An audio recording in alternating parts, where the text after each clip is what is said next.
Welcome to Prayer Points for the Harvest, a weekly communication designed to equip you to pray for the fulfillment of the Great Commission. This is Jonathan Soloria. In Matthew chapter 16, Jesus asks his disciples who people say that he is. The disciples give a variety of responses. Some, they say, respond that he is Elijah. Others say he's Jeremiah or one of the prophets. Some say John the Baptist. But then Jesus asks them, "But who do you say that I am?" And Peter responds and says, "You are the Christ, the Son of the living God." To this Jesus responds, "Blessed are you, Simon Bar-Jonah, for flesh and blood have not revealed this to you, but the Father." And then he goes on to say that you are Peter, and upon this rock I will build my church, and the gates of Hades will not prevail against it. In this passage, Jesus says several things about Simon Peter that I believe to be true of us today. First of all, he says that this has been revealed to Simon Peter by God the Father. For those of us who profess Jesus to be the Messiah, the Christ, the Son of God, this is not the result of natural understanding or wisdom. It is solely the result of regeneration, of being born again, of a revelation from God. We cannot take credit for the grace that we've received. All credit and all praise goes to God. Furthermore, Jesus gives Simon a new name.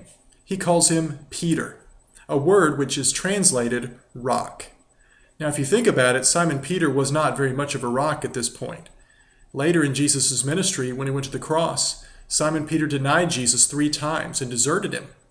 Yet Jesus saw Simon Peter not just as he was, but as he would become.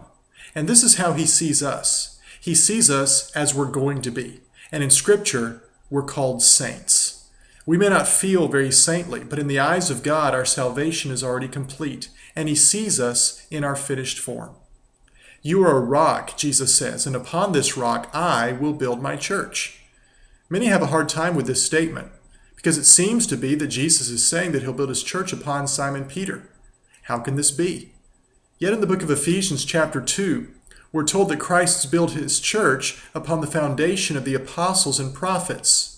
Yet Jesus himself is the cornerstone. Jesus is the standard for the building of his church, but he uses people to do it.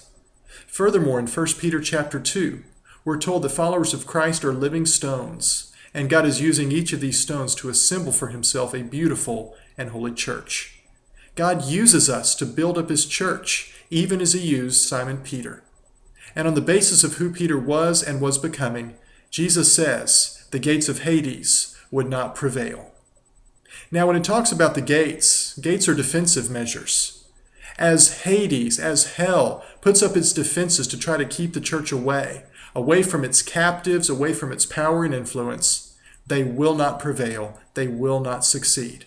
As we confess Jesus to be Christ, as God sees us, not as we are, but as we will become, as we join God in his work to lost humanity, we are successful in our responsibility and our mission of going and making disciples and setting captives free. I encourage you this week as you pray for the harvest to ask God to reveal himself to lost and dying people. Ask God to make you less like you are and more as he wants you to be. Ask God to use you in the building up of his church. Ask God to help you overcome the forces of darkness in this world. And thank God for giving us the keys of the kingdom and the authority that is his.